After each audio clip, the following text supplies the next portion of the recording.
Hello everyone, welcome to our channel. आज हम लोग 10th उर्दू मीडियम के मराठी का तीसरा सबक देखेंगे। इस सबक का उन्वान है अनाथांची आई आणि या पाठाची लेखिका आहे सिंधुताई सपकाळ। पाठ सुरू करणे अगोदर आपण लेखिकाबद्दल बघून घेऊया कि मुसन्निफा के बारे में यहाँ पर क्या मालूमात दी गई है। अनाथांची सेवा करणाऱ्या सामाजिक कार्यकर्ता ये सिंधुताई सपकाळ जो हैं, ये अनाथ बच्चों की, यतीम बच्चों की सेवा करने वाले, उनकी खिदमत करने वाले जो है एक सामाजिक कार्यकर्ता हैं, एक सोशल वर्कर हैं। ममता बालसदन या संस्थेची स्थापना करून अनाथ मुलांचा सांभाळ करण्याचे समाज कार्य त्या करत आहेत। ये इन्होंने जो एक फाउंडेशन को क्या किया है, बनाया है। उस फाउंडेशन का नाम है ममता बाल सदन। ममता किसे कहते हैं? ममता जो है माँ की मोहब्बत, माँ के प्यार को ममता कहा जाता है और बाल बच्चों को कहा जाता है, और सदन जो है वो रहने की जगह या घर मकान को कहा जाता है। तो इस तरीके से ऐसा घर जहाँ पर बच्चों को माँ का प्यार दिया जाता है, ये इसका मतलब होता है। या संस्थेची स्थापना करून अनाथ मुलांचा सांभाळ करण्याचे समाज कार्य त्या करत आहेत। तो यहाँ पर वो यतीम बच्चों की क्या करते हैं? परवरिश करते हैं। त्यांनी अनेक अनाथ मुलांना शिक्षण दिले, जगण्याचे प्रेरणा दिली आणि सर्वात महत्त्वाचे म्हणजे समाजात मानाचे स्थान मिळवून दिले। इस ऑर्गेनाइजेशन के ज़रिए वो सबसे पहले अनाथ बच्चों को जो है तालीम याफ्ता करते हैं, उन्हें तालीम देते हैं, एजुकेशन देते हैं, और ज़िंदगी गुजारने के लिए उन्हें मोटिवेट करते हैं, इंस्पायर करते हैं। और सबसे ज़्यादा अहम मतलब बात यहाँ पर जो उन्होंने कही है वो ये कि समाज में जो है उन्हें एक इज़्ज़त का मकाम दिलाती हैं। मी वनवासी हे त्यांचे आत्मचरित्र प्रसिद्ध आहे। सिंधुताई सपकाळ ने अपनी एक सवाने हयात लिखी है, सवाने उम्री लिखी है, जिसका नाम उन्होंने क्या दिया था? मी वनवासी। हे त्यांचे आत्मचरित्र प्रसिद्ध आहे। त्यांच्या सामाजिक कार्याचा गौरव म्हणून महाराष्ट्र शासनाने त्यांना अहिल्याबाई होलकर, सावित्रीबाई फुले या पुरस्कारांनी सन्मानित केलेला आहे। अब हमने पहले ही देखा है कि ये जो है अनाथ और यतीम बच्चों के लिए बहुत ज़्यादा मेहनत करती हैं, उनकी भलाई के लिए, भलाई व बहबूद के लिए जो है काम करती हैं। इसलिए जो है इनके इस काम को रिकॉग्नाइज़ करते हुए महाराष्ट्र शासन ने, महाराष्ट्र गवर्नमेंट ने भी उन्हें कई खिताब से नवाजा है, जिसमें से अहिल्याबाई होलकर, सावित्रीबाई फुले ये अवार्ड से उन्हें नवाजा गया है। तसेच सतपाल मित्तल नॅशनल अवॉर्ड व फाय फाउंडेशन यांच्याही त्यांना पुरस्कार मिळाले आहे। और इसके अलावा अहिल्याबाई होलकर और सावित्रीबाई फुले के अलावा जो है सतपाल मित्तल नेशनल अवार्ड भी उनको दिया गया है, और फाइव फाउंडेशन की तरफ से भी उन्हें बहुत सारे एजाज़ दिए गए हैं। त्यांच्या जीवनावर आधारित मी सिंधुताई सपकाळ हा चित्रपट प्रकाशित झाला आहे। सिंधुताई या लयबद्ध वक्तृत्वासाठी प्रसिद्ध आहेत। अब ये जो है इतनी फेमस, इतनी नामचीन शख्सियत हैं कि इनकी शख्सियत पर जो है एक मूवी भी बनाई गई है, एक फ़िल्म भी बनाई गई है मराठी लैंग्वेज में, जिसका नाम भी जो है, जिस मूवी का टाइटल भी जो है मी सिंधुताई सपकाळ यही रखा गया है। अब ये सिंधुताई सपकाळ जो है ये लयबद्ध वक्तृत्वासाठी प्रसिद्ध आहेत। लयबद्ध वक्तृत्व म्हणजे काय कि एक बिल्कुल तरन्नुम में, एक लय में जो है, एक रवानी के साथ जो है तकरीर करना। वक्तृत्व का मतलब होता है तकरीर करना, कि जब ये तकरीर करती हैं तो बिल्कुल एक रवानी के साथ वो बात करती हैं, जिसके लिए वो बहुत ही मशहूर हैं। प्रस्तुत पाठात लेखिकेचे प्रतिकूल परिस्थितीत ही शिकण्याची प्रचंड जिद्द दिसून येते। अब यहाँ पर जो चैप्टर दिया हुआ है कि उसमें जो इनकी प्रतिकूल परिस्थिति मतलब निहायत ही खस्ता हाल में भी उन्होंने जो है तालीम हासिल करने के लिए जो जद्दोजहद की है, वो इस चैप्टर में उन्होंने बयान किया है। आगे कहते हैं कि मी सिंधुताई सपकाळ, मला लहानपणी सगळेजण चिंदी म्हणत, चिंदी अभिमान साठे। तो यहाँ पर वो अपना तारुफ पेश कर रहे हैं, और वो कहते हैं कि मी सिंधुताई सपकाळ, के मैं सिंधुताई सपकाळ हूँ। मला लहानपणी सगळेजण चिंदी म्हणत, के बचपन में मुझे सारे लोग जो है चिंदी कहते थे। ये चिंदी जो है उन्हें प्यार से बुलाया जाता था। चिंदी अभिमान साठे। माझा जन्म 14 नवंबर 1948 रोजी नवरगाव फॉरेस्ट येथे झाला। अब इनकी पैदाइश जो है 14 नवंबर को हुई है 1948 को, नवरगाव फॉरेस्ट येथे झाला। माझ्या वडिलांना अण्णाजी म्हणायचे। अब इनके वडील, इनके फादर का जो नाम था वो था अभिमान साठे, लेकिन इन्हें जो है गांव में, इनके इलाके में, बस्ती में जो है अण्णाजी कहा जाता था। ठीक है, तो आमचा घर छोटंसं पण छान होता अंगणात गुर गाई म्हशी होत्या। अब आगे ये कहते हैं कि हमारा घर बहुत ज़्यादा बड़ा नहीं था, हमारा घर छोटा ही था, लेकिन बहुत खूबसूरत था और हमारे आंगन में जो है गाय बैल भैंस वगैरह बहुत सारे जानवर थे। मी रोज म्हशी घेऊन समोरून जात असे। मैं क्या करती थी, जो गाय भैंस हमारे पास थे उन भैंसों को लेकर जो है मैं रोज़ स्कूल के सामने से गुजरती थी, उन्हें जो है चराने के लिए लेके जाती थी। त्या शाळेचं नाव होता बुनियादी ग्राम शाळा पिंपरी मेघे, अरवी रोड, जिला वर्धा। अब उन्होंने जो उस स्कूल का नाम भी यहाँ पर बताया कि किस स्कूल के सामने से गुजरती थी, तो स्कूल का नाम था बुनियादी ग्राम शाळा पिंपरी मेघे, अरवी रोड, जिला वर्धा। ये स्कूल जो है अरवी रोड पर है, जो कि वर्धा ज़िला में आती है। शाळा म्हणजे एक भला मोठा हॉल होता। अब यहाँ पर वो जो है स्कूल के बारे में भी बता रहे कि उनकी स्कूल कैसी थी, कि आमचं शाळा म्हणजे जे आहे एक भला मोठा हॉल होता, एक बहुत बड़ा जो है हॉल था। धान्य ठेवायला गोडाऊन बांधतात तसा, वर कॉल असलेला। और उसके जो है वो कैसा था कि जिस तरीके से अनाज रखने के लिए गोडाउन होता है, बिल्कुल उसी तरीके से एक बड़ा सा हॉल था और उसके ऊपर जो है वो कॉल लगा हुआ था। समोर एक छान भलं मोठा चाफ्यांचा झाड होता, त्याची टपोरी पांढरी शुभ्र फुले शाळेच्या अंगणात पडलेली असायची। म्हशी घेऊन जाताना शाळेपाशी आले की मी म्हशी घेऊन शाळेपुढे थांबत असे। शाळेत जाणाऱ्या मुली चांगले कपडे घालून वेणीफणी करून शाळेसमोर खेळत असायचा। तो जब मैं वहाँ से जाती थी तो वहाँ पर जो है मैं स्कूल के पास देखती तो स्कूल के सामने एक बहुत बड़ा दरख्त था जिस पर सफ़ेद रंग के फूल आए हुए थे। वो फूल जो है वो स्कूल के ग्राउंड में गिरकर जो है वो पूरा स्कूल का ग्राउंड जो है उन फूलों से भर जाता था। और मैं जब वहाँ पर जाकर रुकती थी तो मैं देखती थी कि शाळेत जाणाऱ्या मुली का मतलब जो तलबा वहाँ से स्कूल में जाते हैं, तो वो जो है चांगले कपडे घालून बहुत अच्छे से साफ सुथरा यूनिफॉर्म पहन के वेणीफणी करून शाळेसमोर खेळत असायचे। वेणीफणी करून मतलब चोटी वगैरह डाल के सर पर तेल लगाकर बिल्कुल एकदम जो है एक अच्छे लिबास में जो है वहाँ पर क्या करते थे, खेळत असायचे। काही जण झाडाखाली बसून अभ्यास करत असायचे। तेव्हा मला वाटायचं कि आपण पण शाळेत जावं। मी एकदा अण्णाजींना म्हटले कि अण्णाजी मला शाळेत जाऊन शाळा शिकायची आहे। जब मैं उन सारे बच्चियों को देखती थी कि वो किस तरीके से वहाँ पर खेल रहे हैं और कुछ बच्चियाँ वहाँ पर दरख्त के नीचे बैठकर पढ़ाई कर रहे हैं, तो उनको देखकर मेरे दिल में भी ये ख्वाहिश आती थी कि मैं भी क्या करूँ, स्कूल जाऊँ। लेकिन मैं स्कूल नहीं जा सकती थी। एक दिन मैंने पूरी हिम्मत जुटाकर जो है अण्णा जी के सामने ये बात रखी कि अण्णा जी से कहा कि मला शाळेत जाऊन शिकायची आहे, कि मुझे जो है स्कूल जाना है और वहाँ जाकर जो है तालीम हासिल करना है। चुली पुढे बसून भाकरी करणाऱ्या आईने हे ऐकलं आणि ती तरातरा बाहर आली। अब जब ये बात उन्होंने अपने वालिद से कही तो इनकी वालदा, इनकी अम्मी जो है घर में चूल्हे के सामने बैठकर चपाती बना रही थी, भाकरी बना रही थी, रोटी बना रही थी। तो ये सुनते ही वो जो है बिल्कुल तेज़ रफ्तारी से जल्दी जल्दी में बाहर आई और गुस्से में उन्होंने कहा कि छिंदे काय म्हणालीस, शाळेत जायचंय आणि रोज म्हशी कौन संभाळेल। उन्होंने गुस्से में आकर कहा कि छिंदी तूने क्या कहा कि तुझे स्कूल जाना है और रोज़ ये गाय भैंसों को बैलों को कौन संभालेगा, यहाँ पे कौन सांभाळतील। आपल्या साठे घराण्यात अजून कोणी शाळेच्या पायरी सुद्धा चढलं नहीं। और आगे उन्होंने कहा कि हमारा जो ख़ानदान है, साठे ख़ानदान जो है, उसमें से आज तक कोई भी जो है स्कूल नहीं गया है आणि शाळेत जायचंय म्हणती शाणी, और तुझे जो है स्कूल जाना है, ऐसा कह के उन्होंने क्या किया, तंज किया। अण्णाजी आईचं ऐकत होते पण काही बोलत नव्हते। अण्णाजी जो है ये अम्मी की ये पूरी बात सुन रहे थे, लेकिन अण्णाजी ने कोई भी जवाब नहीं दिया, कुछ भी रिस्पॉन्ड नहीं किया।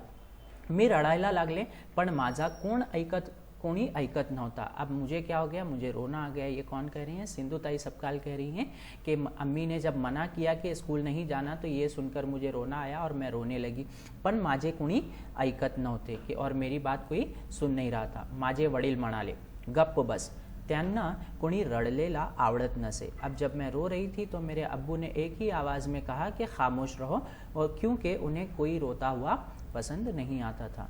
माझे वडील अभिमान साठे नावाप्रमाणेच अभिमान वाटावा असे होते। अब वो आगे क्या कह रहे हैं कि माझे वडील अभिमान साठे नावाप्रमाणे अभिमान वाटावा असे होते।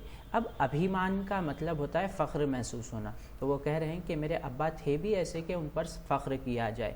पुढं त्यांनी काय केलं की दुसरे दिवशी ते मला शाळेत घेऊन गेले, त्यांनी माझं नाव शाळेत घातला और दूसरे ही दिन उन्होंने क्या किया, अम्मी की फ़िक्र करते हुए, अम्मी के एतराज़ को नज़रअंदाज करते हुए जो है मुझे वो स्कूल ले गए और स्कूल में मेरा दाखला करवाया। वयाच्या 9व्या वर्षी मी या शाळेत गेले। जब मैं 9 साल की थी तो मेरी स्कूल शुरू हो गई। गावातलेच वांदिले गुरुजी मुख्याध्यापक होते और गांव के ही जो है एक रहीवासी जो है जिनका नाम था वांदिले गुरुजी, वो जो है इस स्कूल के मुख्याध्यापक थे। मुख्याध्यापक का मतलब हेडमास्टर थे। उनकी पोशाक के बारे में भी यहाँ पर बताया हुआ है कि वांदिले गुरुजी के कैसे कपडे पहनते थे। पांढरे शुभ्र धोतर, त्यावर नेहरू शर्ट व डोक्यावर पांढरी टोपी असा त्यांचा पोशाक होता। वो बिल्कुल पांढरे शुभ्र का मतलब होता है बिल्कुल सफ़ेद। उनकी धोती होती थी, उस पर एक नेहरू शर्ट होता था और सर पर एक टोपी होती थी। ऐसे लिबास में वो स्कूल आते थे। वडिलांनी माहिती सांगितली, वांदिले गुरुजींनी माहिती लिहिली। जब मेरे अब्बा ने जाकर सारी मालूमात, सारी इन्फॉर्मेशन उनको बताई तो उन्होंने जो है अपने रजिस्टर में उन सारी चीज़ों को, सारी इन्फॉर्मेशन को नोट डाउन किया। अण्णाजींचा त्याच्यावर अंगठा घेतला आणि माझी शाळा सुरू झाली। शाळेत नाव घातलं तरी म्हशी सांभाळायला जावायच लागायचं। और इस पूरी इन्फॉर्मेशन लिखने के बाद उन्होंने जो है अन्ना जी का उस पर अंगठा घेतला मतलब अंगूठे का निशान लिया और इस तरीके से मेरी स्कूल क्या होगी, शुरू होगी। मेरा दाखला तो हो गया, लेकिन दाखला होने के बावजूद भी जो है मुझे म्हशी सांभाळायला जावंच लागायचं। मतलब ये कि स्कूल शुरू होने के बाद भी जो है मुझे गाय भैंसों को संभालना ही पड़ता था। सकाळी शाळा भरायच्या वेळी मला घंटा ऐकू येत असे। मला शाळेत जावायचं वाटायचं पण जाता येत नसे। जब मैं सुबह सुबह काम करती थी या भैंसों को चराती थी, उनकी सफाई करती थी, तब मुझे जो है स्कूल की बेल सुनाई देती थी। घंटा का मतलब क्या होता है, बेल के। स्कूल की बेल जो है मुझे सुनाई देती थी। मला शाळेत जावंसं वाटायचं, मुझे ऐसा महसूस होता था या मुझे ऐसी ख्वाहिश होती थी कि मैं भी अभी स्कूल में चले जाऊं, लेकिन पण जाता येत नसे। लेकिन मैं जा नहीं पाती थी। क्यों नहीं जा पाती थी? क्योंकि घर का सारा काम करना, भैंसों को संभालना, चारा देना, पानी देना और गोठे की सफाई करना, वो सारी जिम्मेदारी इनके ऊपर थी। तो ये काम करना उनके लिए लाजमी था।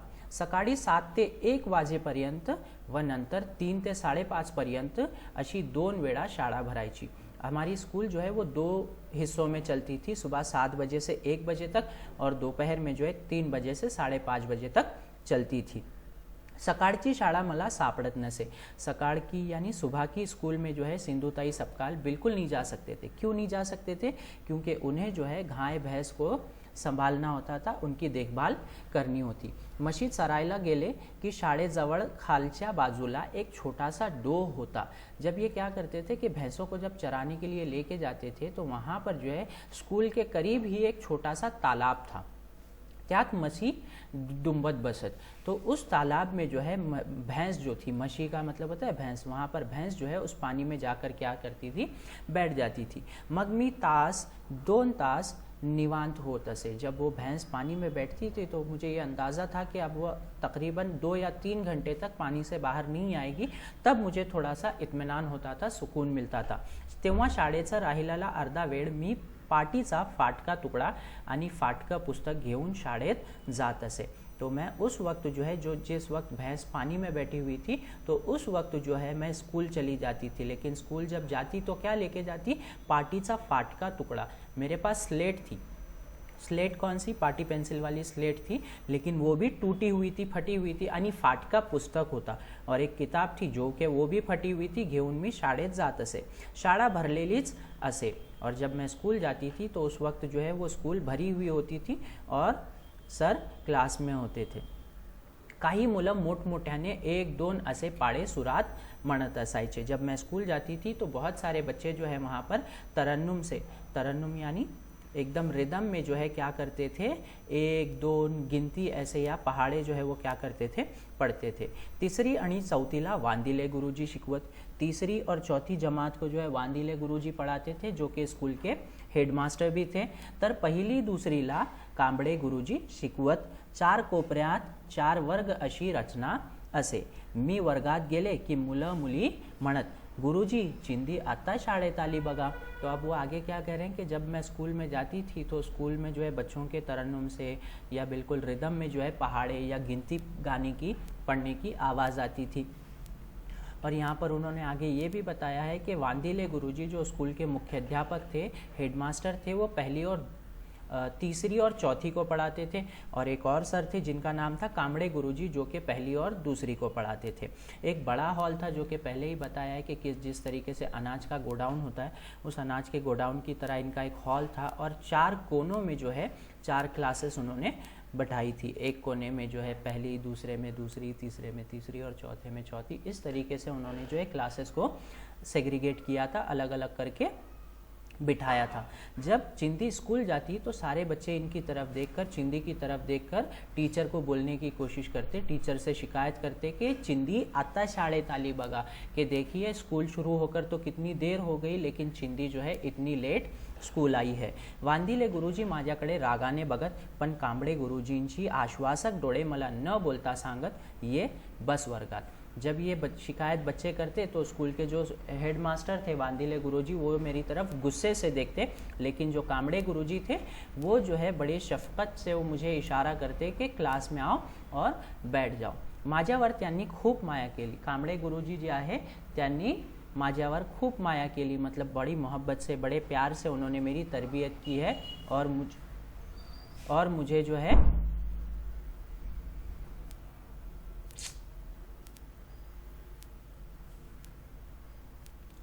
माझ्यावर त्यांनी खूप माया केली. मुझ पर उन्होंने बहुत मोहब्बत और शफकत से मेरी तरबियत की. मी शाळेत उशिरा गेले तरी ते रागवत नसत. मैं स्कूल जब ताखीर से जाती तो भी वो मुझे चिल्लाते या डराते नहीं थे.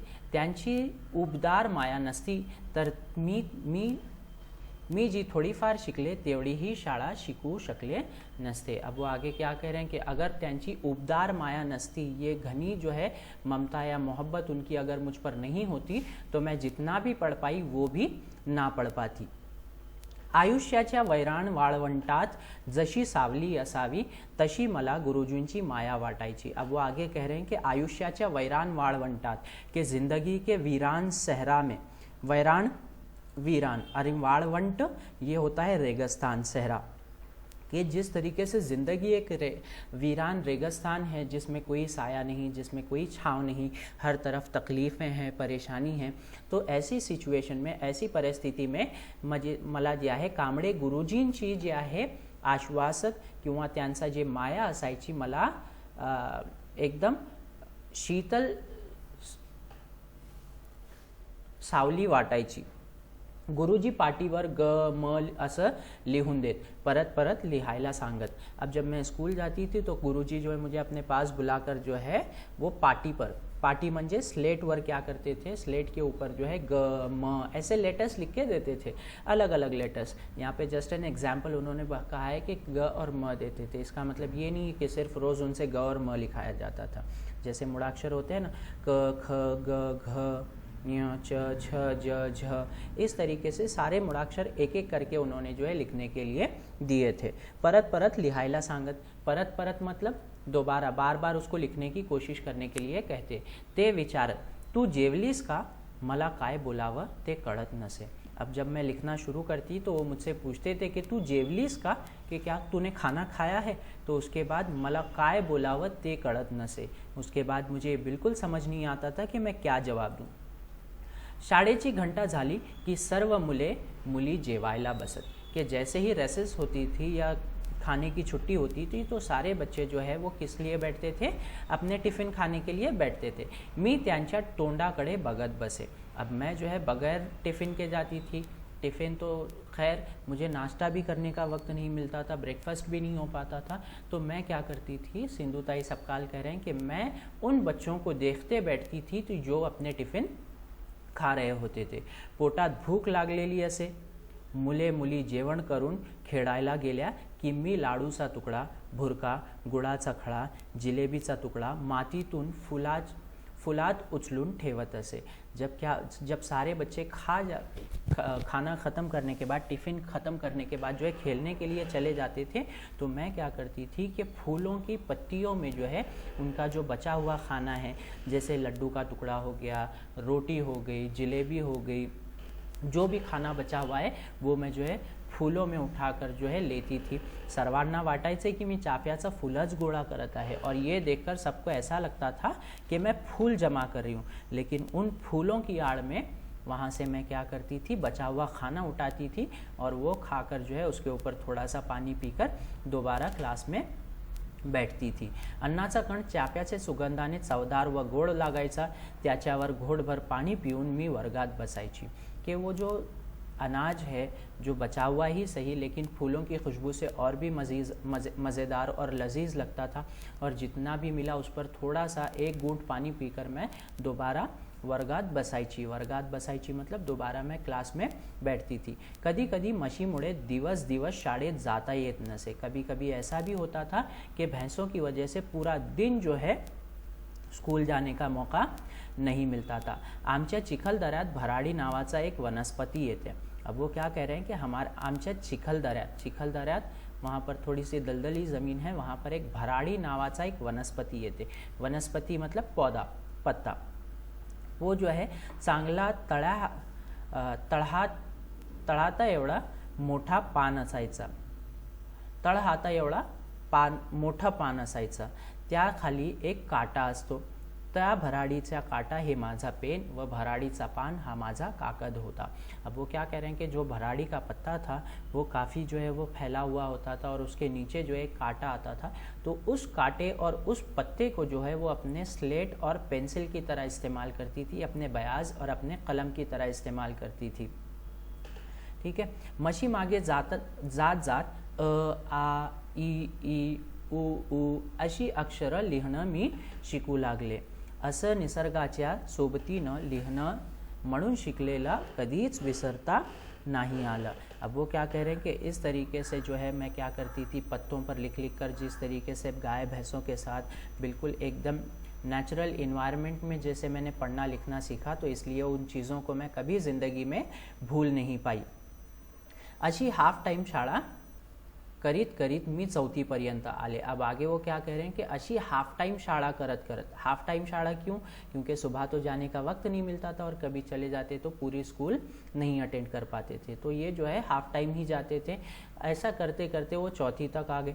गोपोरीला केंद्र शाळा का काय होती। अब उससे आगे जो है गोपोरी में जो है एक स्कूल थी, केंद्र शाळा होती, सेंट्रल स्कूल थी।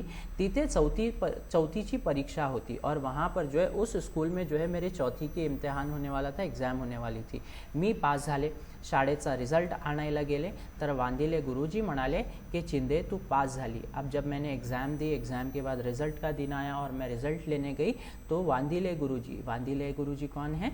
ये स्कूल के हेडमास्टर हैं। तो उन्होंने कहा कि चिंदे तू पास झालीस, आता चिंदी नावाची चिमणी उड़ून जाणार आहे। कि चिंदी नाम की जो ये चिमनी है, चिमनी का मतलब जो चिड़िया है, प्यारी सी चिड़िया है, ये उड़कर चली जाएगी। मी तो कागद घेऊन बाहेर पडले, पण पुन्हा वळून शाळेकडे पाहत होते। मैंने उस कागद घेऊन, कागद मतलब यहाँ पर क्या है, रिज़ल्ट, कि मैं वो रिज़ल्ट लेकर तो वहाँ से बाहर निकली, लेकिन आगे जाकर दोबारा पलट कर जो है मैं स्कूल की तरफ देखने लगी थी। त्या भिंतीवर चुन्याने लिहिलेली बुनियादी ग्रामशाळा पिंपरी मेघे ही अक्षर पुसट होत होत्या। अब वो जो है जब मैं पलटकर दोबारा स्कूल की तरफ देखी, तो स्कूल का नाम लिखा हुआ था जो कि थोड़े से मिटे हुए थे। त्यावरची शाई आसवांच्या त्या पाण्यात कागदभर पसरत होती अशी माझी शाळा। और उन्हें देखते हुए, स्कूल को देखते हुए मेरी आंखों में आंसू आ गए, और वो आंसू जो है उस नाम के साथ, उस नाम में वो आंसू ऐसा लग रहा था कि मिल गए हैं। माझं लग्न झाल्यावर सासरीत माझं छळ होण्याची जी कारणं होती, त्यापैकी एक कारण म्हणजे माझी शुद्ध भाषा। अब पहले ज़माने में जो है बच्चों की जल्दी शादी कराई जाती थी, तो बिल्कुल उसी तरीके से सिंधुताई सपकाल की भी शादी जो है कम उम्र में ही की गई थी। जब इनकी शादी हुई तो ससुराल में इनके साथ बड़ी नाइंसाफ़ी हुई, बड़ी बेरहमी के साथ इनके साथ पेश आया गया, इनको तकलीफ़ें दी गई। तो इन सारी तकलीफ़ों के पीछे एक जो वजह रही थी वो थी माझी शुद्ध भाषा। शुद्ध भाषा कि ये बड़ी ही बिल्कुल खालिस मराठी या खालिस ज़बान में बात करती थी और ये बात जो है उनके ससुराल के लोगों को पसंद नहीं आती थी। दूसरा कारण माझा वाचन, और दूसरी जो वजह थी जिससे मुझे परेशान किया जाता था वो था मेरा वाचन। वाचन मतलब रीडिंग की हैबिट थी। माझ्या सासरी शिक्षणाचा गंध नव्हता कि मेरे सासरी मतलब ससुराल में जो है सारे जो है अनपढ़ थे, कोई भी जो है किसी को भी पढ़ने लिखने या तालीम से कोई वास्ता नहीं था। सासरचे लोग अशिक्षित, अक्षर शत्रु, और आगे क्या कह रहे हैं कि सासर के जो लोग थे, मेरे ससुराल के जो लोग थे, अशिक्षित। अशिक्षित का मतलब होता है अनपढ़, इलिटरेट थे, आणि अक्षर शत्रु। अक्षर शत्रु मतलब तालीम के दुश्मन, पढ़ने लिखने के दुश्मन थे। त्यांना काहीही वाचता येत नसल्यामुळे त्यांच्यासमोर मी वाचायला कागद हातात घेतला की त्यांच्या कपाळाला आठ्या पढ़ाइछे। अब जब उन सारे लोगों को कुछ भी पढ़ना लिखना नहीं आता था और उन लोगों के सामने जब मैं पढ़ने लगती तो उन्हें जो है बड़ी तकलीफ होती थी और मुझ पर वो हसद करने लगते थे। पुढे पुढे मी चोरून वाचायला लागले। अब जब ये बात मुझे महसूस हुई कि मेरा पढ़ना इन लोगों को अच्छा नहीं लगता तो आगे जाके मैं चोरून वाचायला लागले। चोरून वाचायला लागले मतलब क्या, छुप छुप कर पढ़ने लगी। वण सामानाचे कागद चोळामोळा करून उंदीर घुशीच्या बिळात ठेवायला लागले कि जो भी बाजार से हम लोग सामान लाते थे वो सामान जो है कागज़ में दिया जाता था, उस कागज़ को जो है मैं क्या करती थी, चोड़ा मोड़ा करूँ मतलब क्या, उसको बंडल बना के एक दबा कर जो है उंदीर व घुशीच्या बिळात ठेवायला लागले कि चूहे और घूस जो होती है उनके बिल में मैं उसको छुपाकर रखने लगी। एकदा गदिमांची एक कविता छापलेला एक कागज सापडला। एक मर्तबा जो है गदिमा नाम की एक कवियत्री हैं, उनकी लिखी हुई जो है एक कविता का कागज़ इनको मिला और वो कविता ऐसी थी कि माऊलीच्या दुधापरी आले मृगाचे तुषार, भुकेजल्या तानासम तोंड पसरी शिवार, मी वाचनाची भुकेली होतेच। अब जब ये उन्होंने पढ़ा तो वो आगे कह रहे हैं कि मी वाचनाची भुकेली होतेच, कि मुझे पढ़ने का लिखने का शौक तो था ही। गदिमांच्या या ओळी मला भुरड़ घालत होत्या, और गदिमा की ये लाइन पढ़ने के बाद, ये पोएम पढ़ने के बाद जो है मैं और भी ज़्यादा उसमें क्या हो गई थी, मोटिवेटेड हो गई थी, इंस्पायर्ड थी।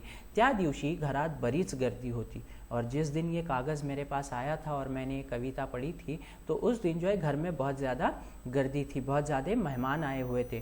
त्यामुळे घरापासून दूर जाऊन एक मोठ्या दऱ्यात बिळात तो कागद ठेवला। अब इसलिए मैंने क्या किया कि घर से बाहर जो है थोड़ा दूर जाकर एक बिल में वो कागज़ रखने की कोशिश की। मात्र हाथाला मुंगूस चावला, लेकिन जब मैं वो रखने लगी तो उस बिल में जैसे ही मैंने हाथ डाला तो उसके अंदर एक मुंगूस था जिसने मुझे काट लिया। कवितेतील मृगाच्या तुषारावर माझा रक्ताची धार सुरू झाली। और वो क्या कह रहे हैं कि जैसे ही उस मुंगूस ने मुझे काटा तो मेरे हाथों से जो है, मेरे उंगली से जो है वो खून निकलने लगा। रक्ताची धार का मतलब खून की रौ जारी हो गई। जणू माझ्या अडचणीवर माझ्या ज्ञानतृषाचे अभिषेक झाला। अब ऐसे लग रहा था जैसे मेरी तकलीफ पर, अड़चणीवर ज्ञानतृषाचे, कि इल्म का जो है अभिषेक हो गया है। अभिषेक का मतलब ये होता है कि मुझे जो है वो क्या मिला है, एक तिलक लगाया गया है, कि इल्म ने मुझे क्या किया है, तिलक लगाया है। मला वाचनाची इतकी आतून ओढ का असावी, मी प्रवाहाच्या उलट वाहत असल्यामुळे मला हा त्रास होत होता। अब मुझे जो है पढ़ने लिखने का जो इतना शौक़ था और मैं जो है समंदर की या नदी के मुखालिफ सिमत में बह रही थी, इसके लिए मुझे बहुत ज़्यादा तकलीफ़ हो रही थी। यहाँ पे मुखालिफ सिमत में बहने का मतलब होता है कि घर के सारे लोग जो है पढ़ने लिखने के ख़िलाफ़ थे और ये जो है पढ़ने लिखने की कोशिश करती थी। इसको उन्होंने जो है दूसरी सिमत में या मुखालिफ सिमत में बहने से कंपेयर किया है। मी प्रवाहाच्या उलट वाहत असल्यामुळे मला हा त्रास होत होता। त्रास का मतलब होता है मुझे ये तकलीफ़ हो रही थी, परेशानी हो रही थी। मी प्रवाहातून झोकून दिलं नाही स्वतःला, और मैं क्या करे कि मी प्रवाहातून झोकून दिला नहीं स्वतःला, और उसमें जो है मैंने अपने आप को शामिल नहीं होने दिया। अनपढ़ लोगों के बीच रहकर मैं भी अनपढ़ नहीं हुई, बल्कि मैं कोशिश करती रही कि मैं पढ़ी लिखी हो जाऊं। मला सापडलेली शिक्षणाची अनोखी पाऊलवाट ठेचकाळत रक्तबंबाळ होत मी चालत राहिले, कि जिस तरीके से मुझे इल्म का एक रास्ता मिला था, जिस तरीके से मुझे एक इल्म का रास्ता मिला था, उस रास्ते पर मैं लहूलुहान होते हुए, लख्त बम्बाड़ का मतलब होता है लहूलुहान होते हुए, ठेचकाड़ित का मतलब ठोकर खाते हुए, लहूलुहान होते हुए मैं चलती रही। एका रात्रि घरच्यांनी घराबाहेर काढला, और एक रात ऐसा हुआ कि घर के लोगों ने मुझे जो है बिल्कुल गुस्से में आकर घर से बाहर निकाल दिया, गावाबाहेर पाठवून दिला और मुझे गांव से बाहर भेज दिया। मी एकटी बाई, जवळ एक लहान ताने बाळ, और उस वक्त मैं अकेली औरत थी और मेरे पास एक छोटा सा बच्चा था। ताने बाळ का मतलब होता है बहुत छोटा सा बच्चा। मी खऱ्या अर्थाने तेव्हा अनाथ झाले होते, और मुझे ऐसा लगा कि आज मैं सचमुच अनाथ हो गई हूँ, क्योंकि मैं मेरे अपने मायके, अपने अम्मी अब्बा के घर भी नहीं जा सकती थी, और अब तो जो है सास और ससुर ने भी जो है मुझे घर से निकाल दिया। तो मेरी खबर करने वाला या मेरी ख्याल करने वाला, मेरी फिक्र करने वाला कोई नहीं। तो आज मुझे ऐसा लग रहा था कि मैं अनाथ हो गई। पण माझ्यातली स्त्री शक्ति जागृत झाली, लेकिन मेरे अंदर की जो है एक औरत की जो शक्ति है, एक औरत की जो ताकत है, वो क्या हो गई, उजागर हो गई। मी अनाथ झाले तरी रडून चालणार नव्हता, काय करावं ते मला कळत नव्हता। अब ये सोचने लगी कि मैं हो तो गई बेसहारा, लेकिन रोने से कुछ फ़ायदा है क्या? नहीं है, कोई फ़ायदा नहीं है, लेकिन करें क्या ये भी नहीं समझ में आ रहा था। पण निश्चय ठरलं, लेकिन उन्होंने क्या किया कि उन्होंने फैसला किया, उन्होंने डिसाइड किया कि निराधार केला, आपण अनाथ राहायचा नहीं, स्वनाथ व्हायचा। और उन्होंने क्या डिसाइड किया कि हम अनाथ नहीं रहेंगे, बेसहारा नहीं रहेंगे, स्वनाथ व्हायचा मतलब अपना सहारा खुद बनेंगे, कि मैं अपना सहारा खुद बनूंगी। जणू पुढे मला अनेक अनाथांची आई व्हायचा होता, जैसे कि मुझे आगे जाकर बहुत सारे अनाथ लोगों की क्या होना था, माँ होना था। बिल्कुल उसी तरीके से जो है मैंने क्या किया, ये डिसाइड किया कि मैं अपनी खुद किफ़ालत करूँगी और अपनी खुद परवरिश करूँगी, और आगे जाकर बहुत सारे अनाथ और यतीम बच्चों की भी परवरिश करूँगी। तो इस तरीके से यह हमारा चैप्टर कंप्लीट हो गया। अब अगले वीडियो में हम लोग इसके एक्टिविटी देखेंगे। यहाँ पर शब्दार्थ दिए हुए हैं, ये शब्दार्थ आपको देखना है। आश्वासक का होता है विश्वास विश्वास देनारा, भरोसा देना, हिम्मत देना, खातरी देनार। वैराण उजाड़, अक्षर शत्रु, निरक्षर। निरक्षर का मतलब होता है कि तालीम के दुश्मन। वाण सामान, वाण सामान का मतलब होता है जो किराने से हम लोग सामान लेते हैं, जैसे दाल हो गया, चावल हो गया, या दूसरी चीज़ें जब हम खरीदते हैं तो उसको वाण सामान कहा जाता है। भुरर घालने, आकर्षित करने, अट्रैक्ट करना, अपनी तरफ खींच लेना। ज्ञानतृषा, ज्ञानतृषा का मतलब होता है ज्ञान मिळवण्याची तीव्र इच्छा, के इल्म हासिल करने की जो जद्दोजहद होती है, जो ख्वाहिश होती है, उसे कहा जाता है तीव्र इच्छा। तो आज हम लोग यहीं पे रुकेंगे। नेक्स्ट वीडियो में हम लोग इसकी एक्टिविटी डिस्कस करेंगे। Thank you so much.